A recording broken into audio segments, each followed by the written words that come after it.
Good evening সবাইকে, good afternoon. আজকে তোমাদের এই অ্যাসিড অ্যান্ড বেসেস চ্যাপ্টারটা আমি পড়াচ্ছিলাম এর আগে। তো আমি আজকে তোমাদের লিউইস অ্যাসিড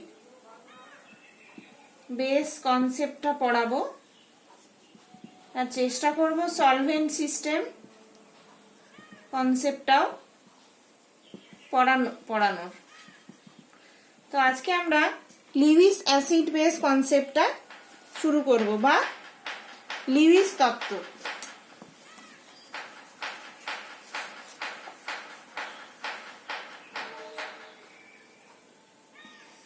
তাহলে লুইস তত্ত্বটা কি বলছে বা লুইস কনসেপ্ট, যে সমস্ত যৌগ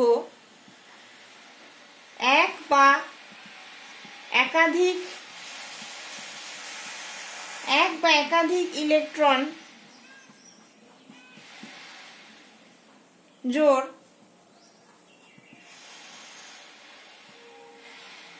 গ্রহণ করতে পারে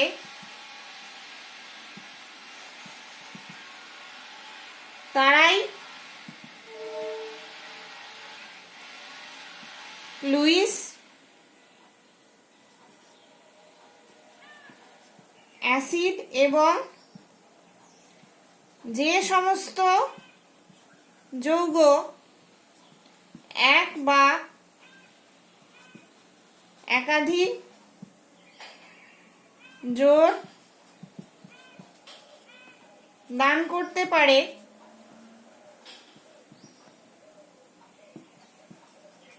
তারা লুইস ক্ষারক।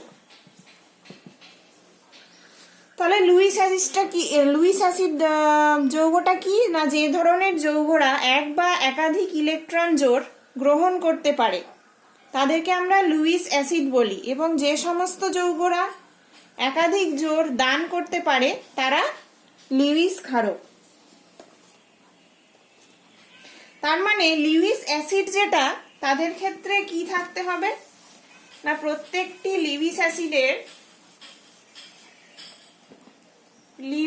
অ্যাসিড এদের কি বিশেষত্ব না, ইলেকট্রন জোড় গ্রহণ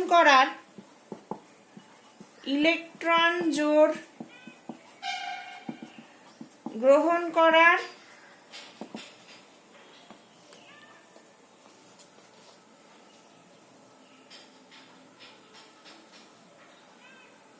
জন্য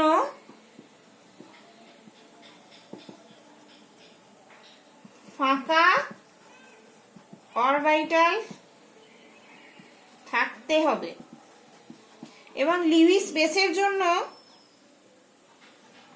ইলেকট্রন জোড়, এটা হচ্ছে লিউইস অ্যাসিড, লিউইস বেসে কি থাকবে না, লিউইস বেসে ইলেকট্রন জোড় দান করার জন্য অতিরিক্ত ইলেকট্রন থাকতে হবে। তাই লিউইস অ্যাসিড হচ্ছে ইলেকট্রোফাইল আর লিউইস ক্ষারক হচ্ছে নিউক্লিওফাইল।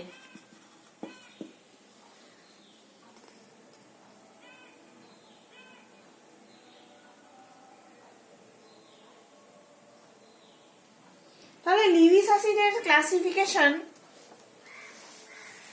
বা শ্রেণী ভাগটা আমরা কিভাবে করব? লিউইস অ্যাসিডের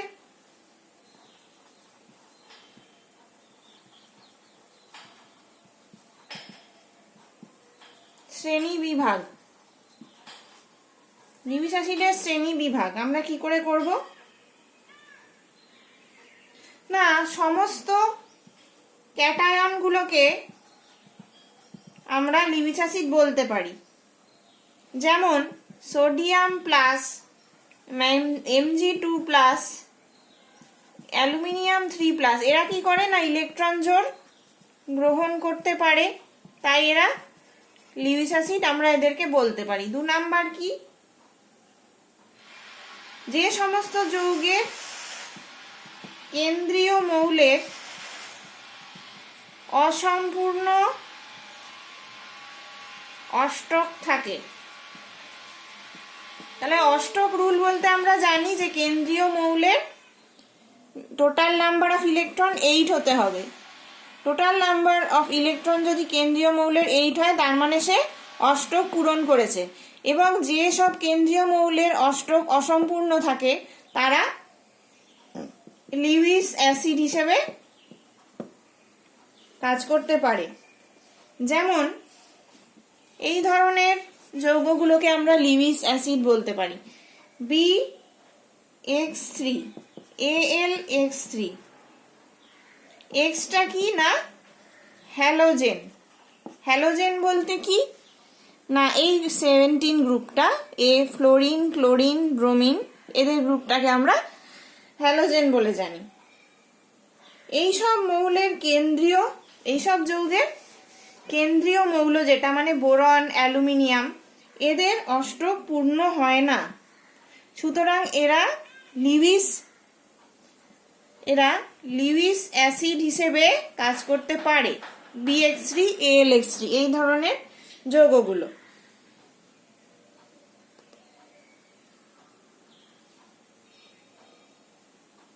তাই এরা কিন্তু ইলেকট্রন জোড় গ্রহণ করতে পারে।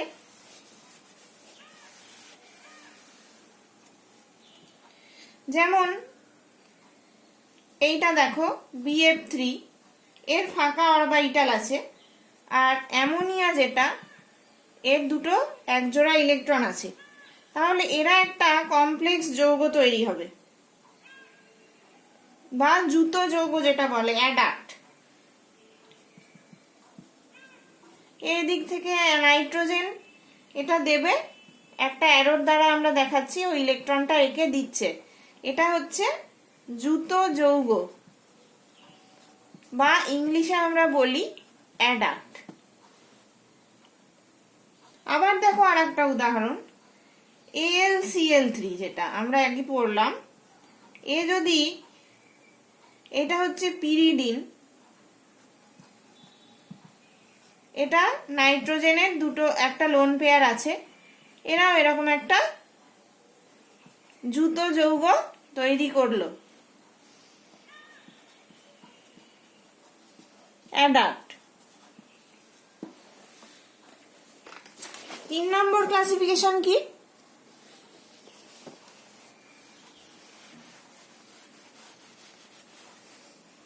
যে সমস্ত যৌগর কেন্দ্রীয় মৌলের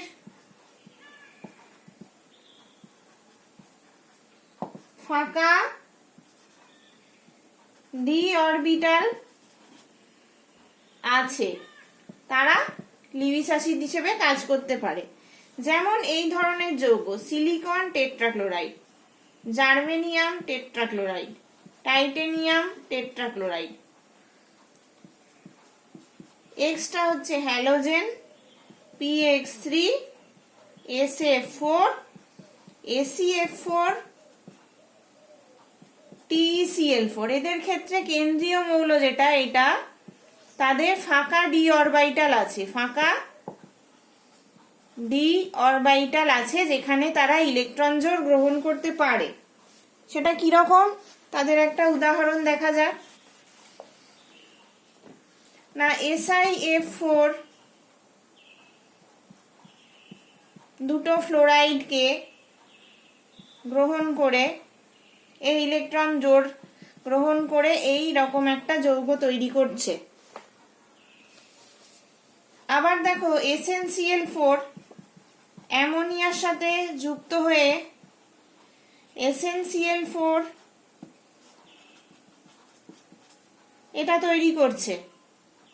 আবার SbF5 এটা একটা লিউইস অ্যাসিড, এ কি করছে না একটা ফ্লোরিন থেকে ইলেকট্রন জোড় নিয়ে SbF6 মাইনাস, এদেরকে বলা হয় সুপার অ্যাসিড যৌগ। সুপার অ্যাসিড যৌগ। 4 নাম্বার আমরা কাদেরকে বলতে পারি? 4 নাম্বার শ্রেণীভাগ, যে সমস্ত যৌগে দুটি ভিন্ন তড়িৎ ঋণাত্মক মৌলের মধ্যে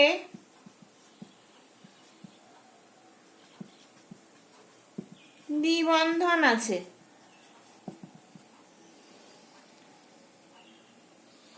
যে সমস্ত যৌগে দুটি ভিন্ন তড়িৎ ঋণাত্মক মৌলের মধ্যে দ্বিবন্ধন আছে।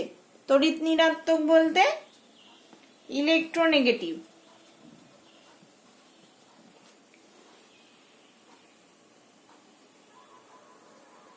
যেমন ধরো এই কম্পাউন্ডগুলো, এদের মধ্যে ডাবল বন্ড আছে,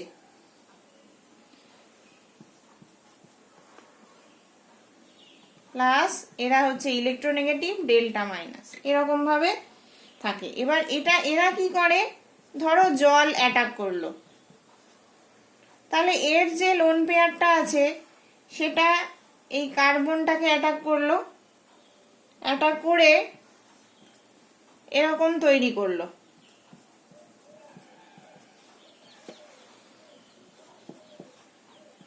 OH O মাইনাস, এটা রেজোনেন্স করে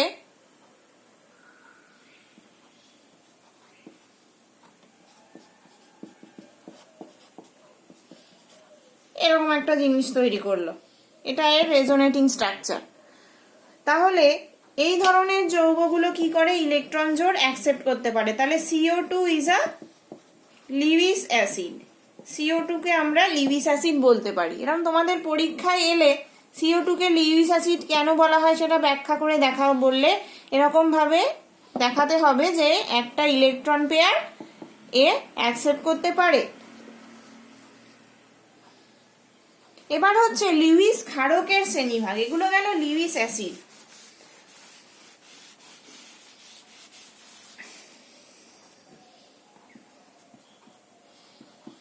এবার হচ্ছে লুইস ক্ষারকের শ্রেণীভাগ। না সমস্ত ক্যাটায়নদের যেমন আমরা বলি সেরকম অ্যানায়নদেরও বলতে পারা যায়। অ্যানায়ন যারা, কেননা তারা ইলেকট্রন পেয়ার ডোনেট করতে পারে। Fluoride OH minus, HSO4 minus, sulphate, এদেরকে আমরা লিউইস বেস বলতে পারি সমস্ত অ্যানায়নদের। 2 নাম্বার, এক বা একাধিক নিঃসঙ্গ ইলেকট্রন জোড়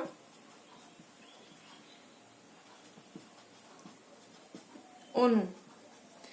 এক বা একাধিক নিঃসঙ্গ ইলেকট্রন জোড়যুক্ত অণু, যেমন আমরা অবশ্যই বলতে পারি এটার মধ্যে অ্যামোনিয়া একটা এক্সাম্পল। এর একটা নিঃসঙ্গ ইলেকট্রন জোড় আছে, তাহলে এ একটা লিউইস বেস। বা ধরো জল, এটা দুটো আছে, তাহলে এও লিউইস বেস। বা অ্যামিন, যে কোনো অ্যামিন টাইপের কম্পাউন্ড, অর্গানিক কম্পাউন্ড যেগুলো প্রাইমারি অ্যামিন, দেখো এরও একটা ইলেকট্রন জোড় আছে যেটাই দান করতে পারে। অথবা আমরা CO কেও বলতে পারি, এরকম একটা ইলেকট্রন পেয়ার আছে।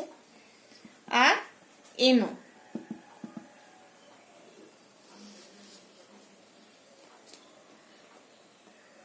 এরাও এক ধরনের লিউইস বেস।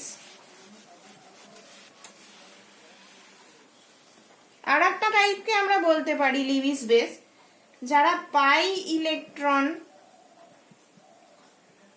ঘনত্ব যুক্ত জৈব যৌগ।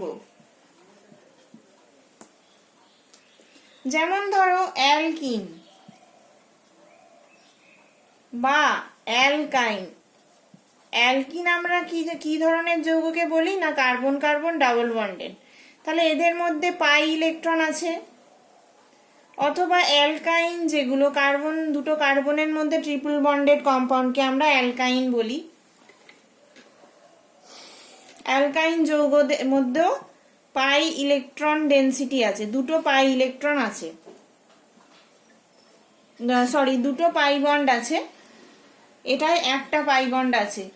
তাহলে এদের পাই ইলেকট্রন আছে সেহেতু এরা পাই ইলেকট্রন ডেনসিটি দান করতে পারে।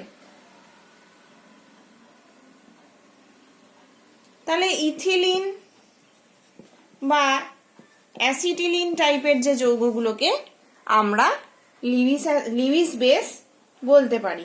তাহলে এই লিউইস কনসেপ্টের কি গুরুত্ব দাঁড়ালো?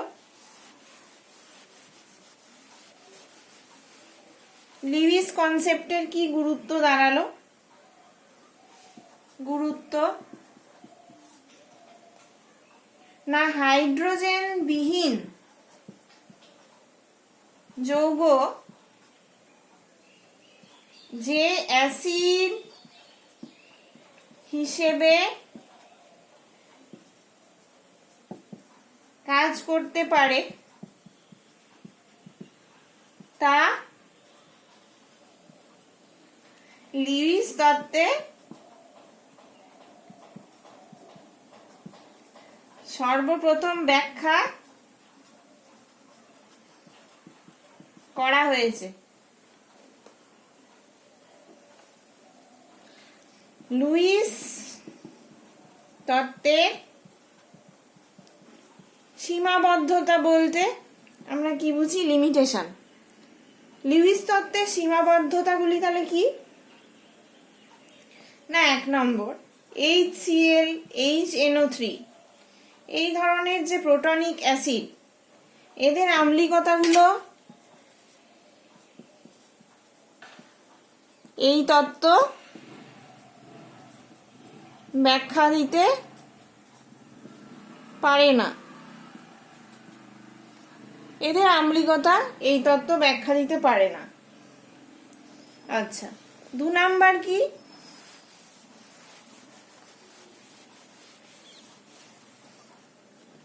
অ্যাসিড ও ক্ষারকের আপেক্ষিক তীব্রতা রিলেটিভ স্ট্রেংথ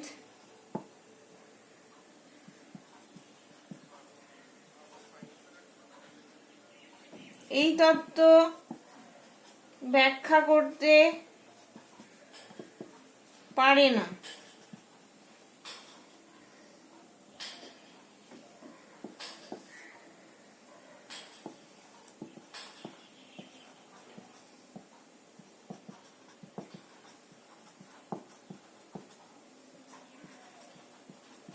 Na+, Mg2+, সরল ক্যাটায়ন যেগুলো, তাদের যে অ্যাসিড রূপে আচরণ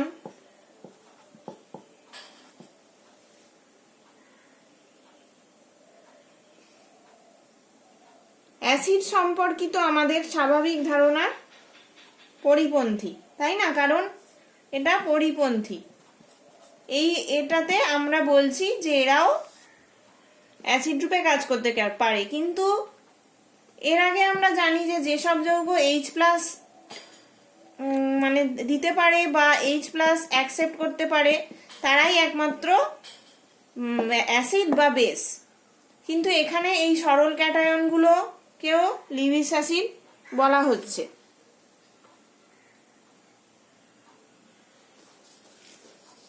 এবার আমরা যাচ্ছি, এগুলো হচ্ছে আমাদের সীমাবদ্ধতা। লিউইস তত্ত্ব আমাদের এইটুকুই, অবশ্যই পয়েন্টগুলো মনে রাখতে হবে। তা আজকে আমরা পড়ব সলভেন্ট সিস্টেম কনসেপ্ট।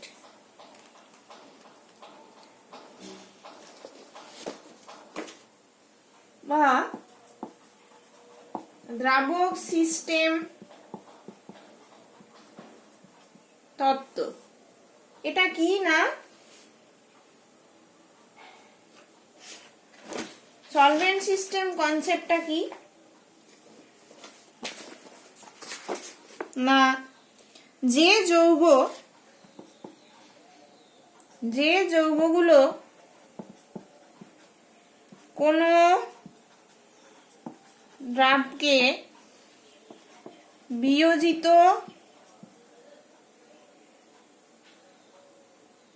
হয়ে সেই দ্রাবকের ক্যাটায়ন উৎপন্ন করে তারা হচ্ছে অ্যাসিড। আর সেই দ্রাবকের অ্যানায়ন উৎপন্ন করে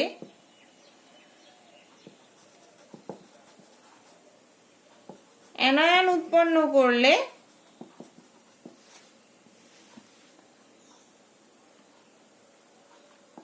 ওই যৌগটা সেই দ্রবণে বেস হিসেবে কাজ করবে বা ক্ষারক হিসেবে কাজ করবে।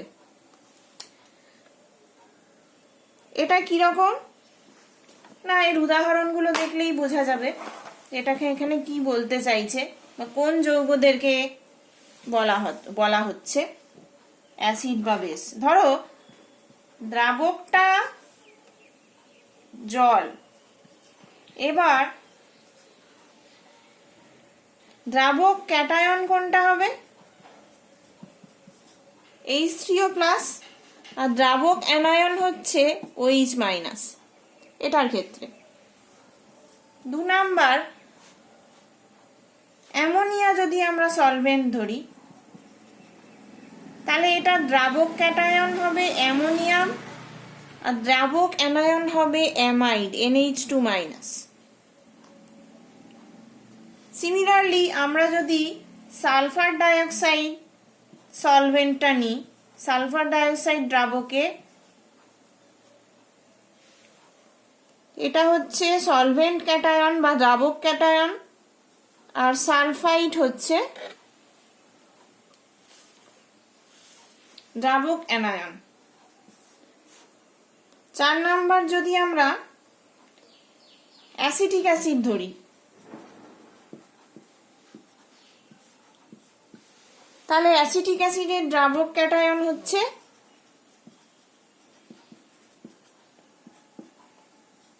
আর অ্যাসিটেট হচ্ছে দ্রাবক অ্যানায়ন।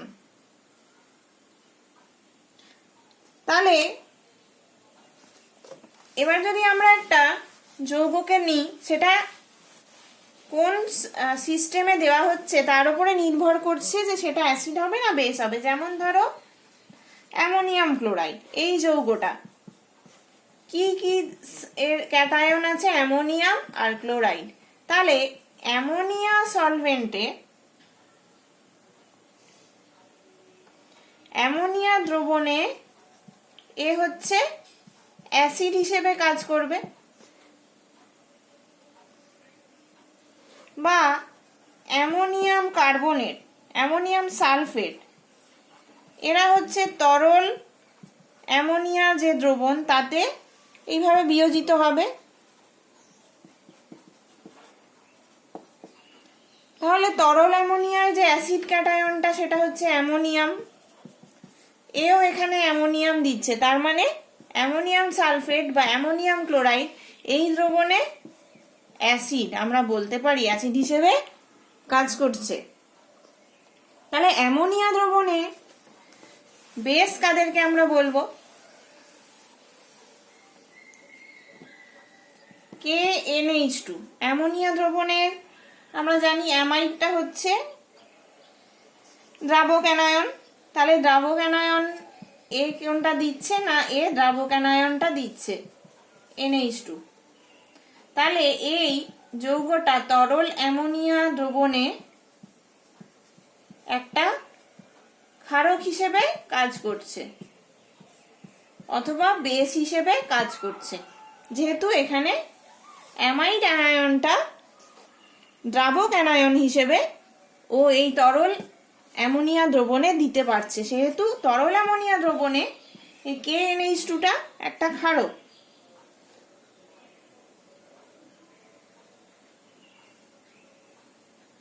স্বাভাবিকভাবে যদি আমরা SOCl2 এই যৌগটাকে নিই, এ কি দিচ্ছে SO2+ আর দুটো ক্লোরাইড, তাহলে এ কোন ইয়েতে অ্যাসিড হিসেবে কাজ করবে, কোন দ্রবণে? না সালফার ডাইঅক্সাইড দ্রবণে অ্যাসিড হিসেবে কাজ করবে। কেন না সালফক্সাইড যে ক্যাটায়নটা সেটা হচ্ছে SO2 দ্রবণের দ্রাবক ক্যাটায়ন।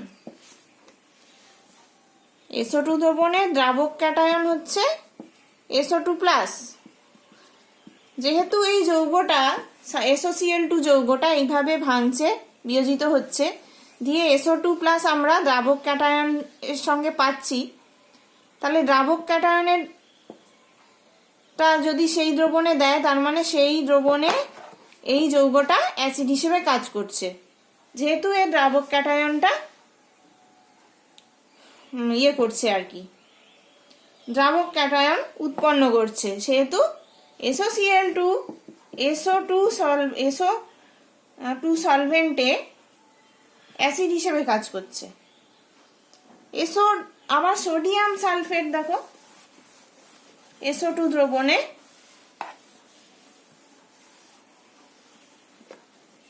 বেস হিসেবে কাজ করে। এই যৌগটা Na2SO3 এরা কি করে না, এই যে সালফাইড আয়নটা উৎপন্ন করছে বলে এটা হচ্ছে দ্রাবকের আয়ন, তাই লিকুইড SO2 যে দ্রবণে এইটা একটা ক্ষারক। তাহলে দ্রাবক সিস্টেম তত্ত্বের গুরুত্ব আর সীমাবদ্ধতাগুলো আজকে পড়ে নি। গুরুত্ব কি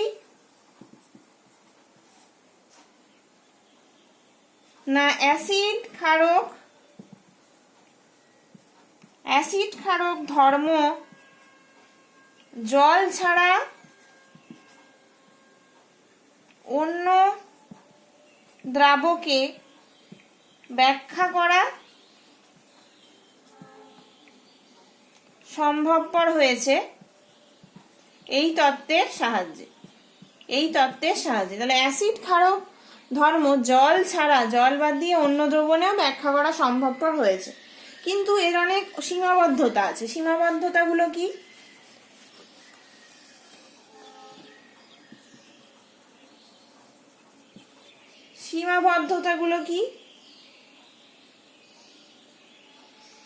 এই তত্ত্বে অ্যাসিড বা ক্ষার ধর্ম সম্পূর্ণরূপে দ্রাবকের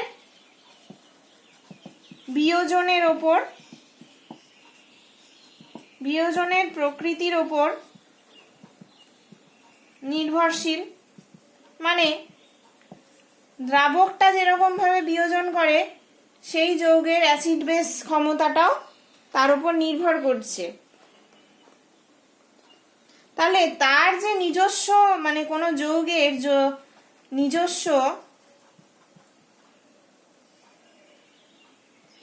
নিজস্ব যে আম্লিকতা বা ক্ষারকীয়তা সেটা ব্যাখ্যা করা যাচ্ছে না।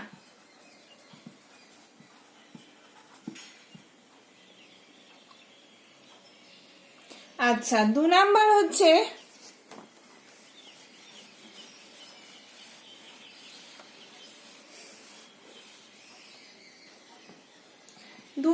হচ্ছে দ্রাবক ছাড়া কোনো যৌগের আম্লিকতা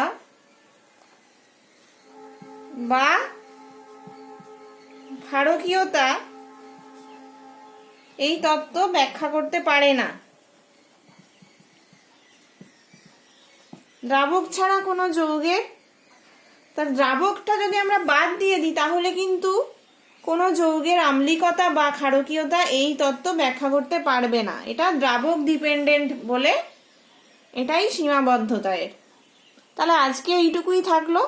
পরের দিন লাক্স ফ্লাড কনসেপ্ট গিয়ে তোমাদের শুরু করব।